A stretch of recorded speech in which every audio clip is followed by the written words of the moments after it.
भाई किसी मित्र की चिट्ठी है। वो बोल रहे हैं I want to ask you some questions. ये अंग्रेजी में लिखा है। तो पहला उनका सवाल है कि आप बोलते हो कि हर चीज़ को ध्यान बनाओ। How do I turn my studies into meditation? तो अपनी पढ़ाई को कैसे ध्यान में बदलूँ? पहला सवाल है इनका। दूसरा सवाल है कि मैं पैसे के लिए काम नहीं करना चाहता। मैं कल्पना भी नहीं कर सकता कि मैं 9 से 5 किसी कॉर्पोरेट या गवर्नमेंट जॉब में रोज़-रोज़ जा रहा हूँ। कि मैं जब भविष्य की सोचता हूँ तो मेरी कल्पना ये है कि I imagine my self sitting on a wooden chair next to my house in a quiet place in nature and writing or drawing something। कि घर के पास किसी लकड़ी की कुर्सी पे मैं बैठा हूँगा और या तो मैं चित्र बना रहा हूँगा या प्रकृति को देख रहा हूँगा। ऐसा भविष्य चाहता हूँ। But on the other hand I want good cars and buy good cars I mean expensive ones. लेकिन कि मुझे कारें भी चाहिए अच्छी। और अच्छी का मतलब कि बहुत महंगी वाली। और कि मुझे लगता है कि ये तो बहुत असंभव है क्योंकि मैं अपने शौक पूरे करूँगा तो पैसा कहाँ से आएगा? एक और सवाल है कि मेरा पैशन है स्टोरी टेलिंग। तो कि मैं इस पे क्या वीडियो बनाऊँ यूट्यूब वगैरह के लिए, प्रैक्टिस के लिए।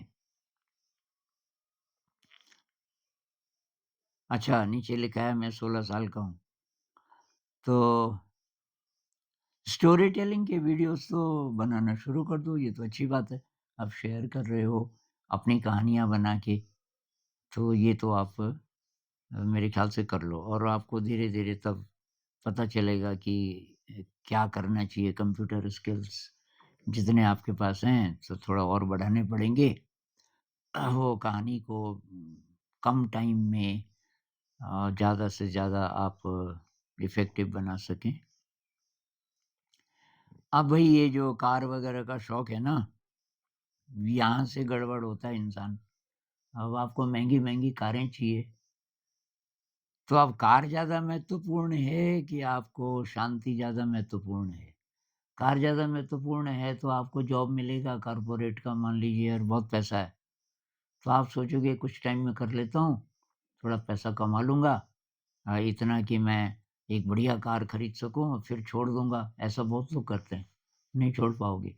उस चक्कर में आप पड़ गए तो पड़ गए, फिर कार वग़ैरह आप ले भी लो पर ज़िंदगी उदास हो जाएगी। तो इसलिए अगर तो आप ये चाहते हो कि वही करो जिसमें आपका शौक है, टैलेंट है, ये पेंटिंग का है, स्टोरी टेलिंग का है। अगर आप यही सचमुच यही करना चाहते हो, तो ये इच्छा छोड़ दो, कार वग़ैरह की। तो इसमें मेरा सुझाव है किसी की दोस्त के पास होगी एक्सपेंसिव कार, उसमें बैठ जाओ 1-2 दिन। उसके साथ कहीं पिकनिक पे चले जाओ, हो तो गया शौक पूरा। भई आप ही के घर में वो ग गाड़ी खड़ी रहे, इसका फ़ायदा क्या है आप बताओ? बल्कि इनसिक्योरिटी रहती है। अपनी चीज़ है ना, तो गाड़ी भई मेरे को तो कोई ऑप्शन दे, मुझे कहीं पहले काफ़ी मैं ये हायर करता था जीप या कार। जब मैं कंसल्टेंसी कर रहा था ना, तो कहीं से कहीं जाना है, तो उसमें सुविधा रहती थी।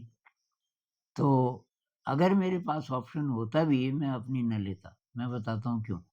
एक तो रिस्पॉन्सिबिलिटी है बहुत बड़ी। अब आप ही की गाड़ी है रास्ते में खराब हो गई, तो छोड़ तो नहीं सकते ना। जीप को तो छोड़ सकते हो। जीप है, कार है, भाई साहब ये खराब हो गई कि भाई ठीक है, कितने पैसे हुए तेरे? तो आप जाओ, अब कोई और आएगी, मैं वो और कोई बुक कर लूँगा। अपनी कार को आप कहीं छोड़ नहीं सकते। एक तो वो, अब रखोगे कहाँ? उसके लिए जगह बनाओ घर में। अच्छा फिर उसकी मेंटेनेंस वगैरह-वगैरह। तो इस चक्कर में पड़ के फ़ायदा क्या है?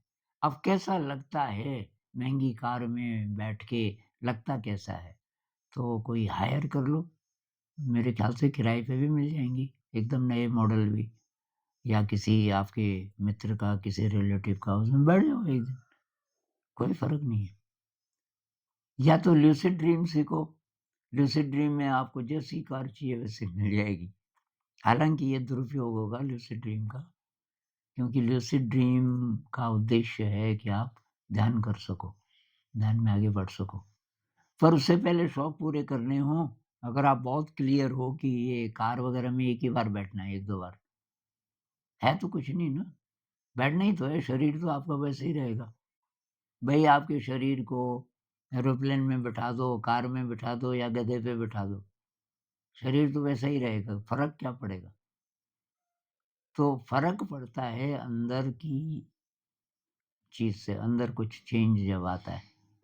फ़र्क पड़ता है जब आप एक पेंटिंग बना लेते हो, नए प्रकार की, उससे आपका ब्रेन इवॉल्व होता है, वो तो कोई बात भी हुई। ये कार-कूर तो और आपकी कहाँ से है? ये वहम है हमारा ना, मेरी कार, भई आपने बनाई। पहले तो मटीरियल आपका नहीं है, वो तो कहीं-कहीं से आया। मटीरियल तो हमारा होता भी नहीं ना। लेकिन ड्राइंग में, पेंटिंग में और कार में एक बहुत बड़ा फ़र्क है। पेंटिंग तो आप बना रहे हो ना, आपकी कल्पना उसमें, आपकी क्रिएटिविटी है। कार तो जिसने डिज़ाइन की होगी शुरू में, उसकी क्रिएटिविटी वो है असली बात।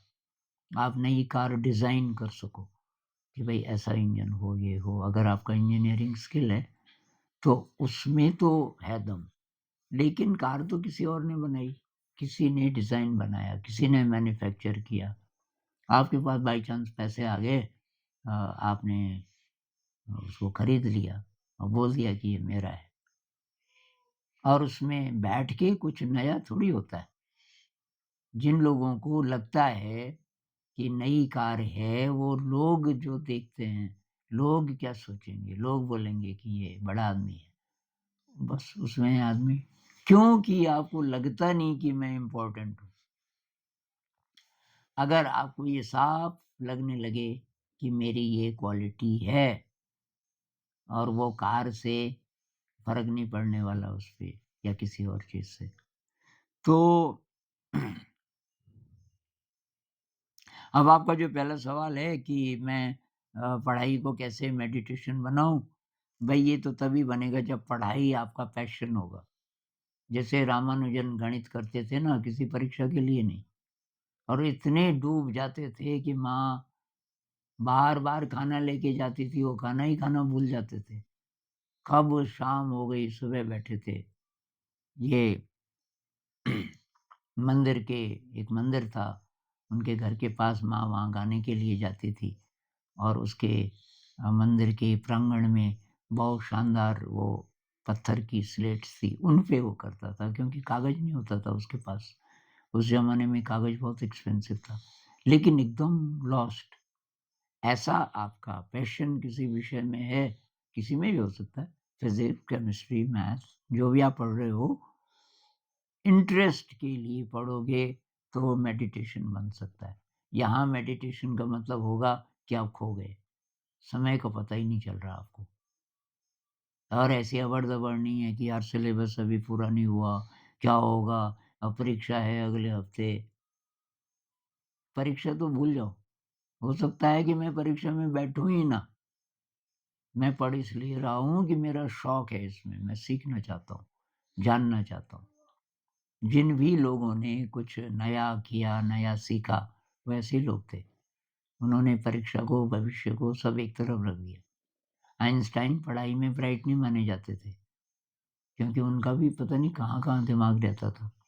ये रामानुजन तो फेल हो गए, 10 पास ही नहीं कर पाए, क्योंकि गणित बस, उसके अलावा और कुछ वो पढ़ते ही नहीं थे।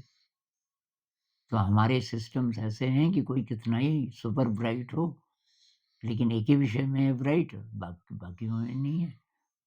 तो उसको फेल कर देते हैं। मतलब बहुत ये गड़बड़ सिस्टम्स हैं। तो मेडिटेशन भई वो तब बनेगा जब आप उसमें खो गए। खो तब जाओगे जब आपका पैशन है, बहुत ज़्यादा शौक है। बहुत ज़्यादा शौक तब होगा जब आप परीक्षा के लिए नहीं कर रहे। जब आपके दिमाग में भविष्य तो है ही नहीं, पूरी तरह से समग्र ऊर्जा से वर्तमान क्षण के साथ एक हो गए। तो ऐसे ही विषय अगर आप लेंगे, जिनमें इतना आपका शौक है, तो मेडिटेशन बन सकता है। नमस्कार।